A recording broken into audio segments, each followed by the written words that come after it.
Imagine this. You're standing in the middle of a heated argument. Your heart is pounding. Every word feels like a weapon. Every sentence, a battle. You carefully craft your next response, determined to prove that you're right. But the other person, they're doing the exact same thing. Neither of you is listening, only waiting for a chance to strike back. Then he steps in. He doesn't take your side. He doesn't tell you what to say. Instead, he whispers something unsettling in your ear. You've already lost. What does that mean? You're standing your ground. You're defending your truth. How could this be defeat? Because, according to Friedrich Nietzsche, the moment you engage in that kind of battle, you've already surrendered something greater than the argument itself. Your control. Your power. The illusion of victory. Most people believe power comes from winning arguments, from proving others wrong, from dominating the room, but Nietzsche disagreed. To him, real power wasn't in the words, it was in restraint, in strategy, in the ability to impose your will without force. Why do people argue? Let's break it down. People argue for three main reasons. Ego protection. Being wrong feels like losing a piece of our identity. Our mind resists this fiercely. Power struggles.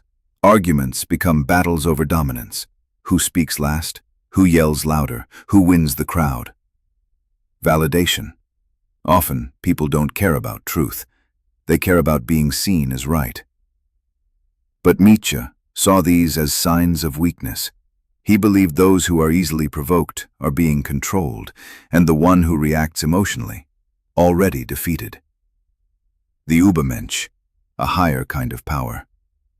Nietzsche introduced a powerful idea.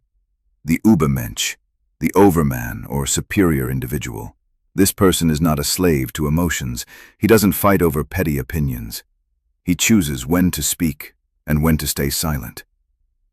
Not because he is afraid of conflict, but because he masters it. Imagine two people in a debate. One is loud, aggressive, pushing every point. The other, calm, observant, silent. Then, at the perfect moment, the quiet one speaks, and everything shifts. That is real power. Silence is a weapon. Used wisely, silence can disarm your opponent, create discomfort, make others second-guess themselves, shift the energy of the room. It is not weakness. It is strategy. History's silent strategists. Let's meet three figures who mastered the art of silent power. Here, silent power. 1.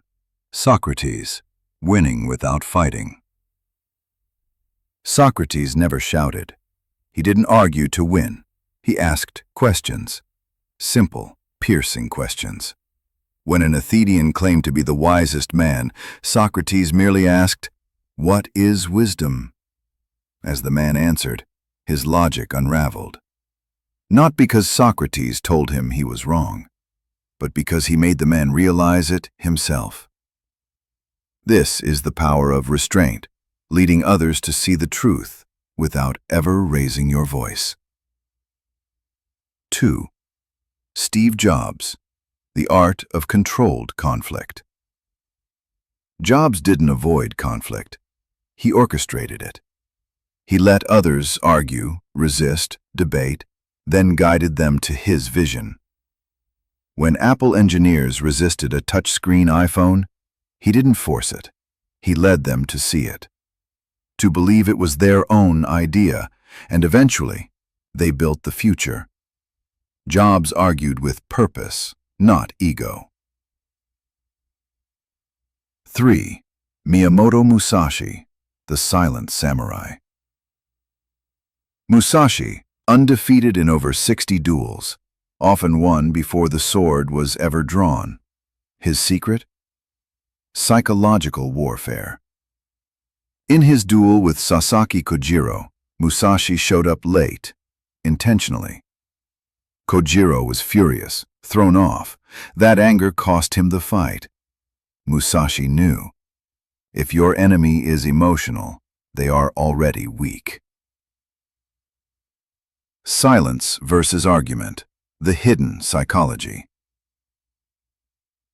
Modern psychology proves Nietzsche right. Here's why most arguments fail. Cognitive biases. Confirmation bias. We seek info that proves us right. Backfire effect. When challenged, we double down. Dunning-Kruger effect. The less we know, the more confident we are. Emotional triggers. Arguments often touch on identity, not logic. That's why people argue over politics or religion like their life depends on it. It's personal. Validation seeking. Most people don't want truth. They want applause. They want to be seen as right. But the Übermensch doesn't need validation. He doesn't argue for ego. He argues, if necessary, for transformation.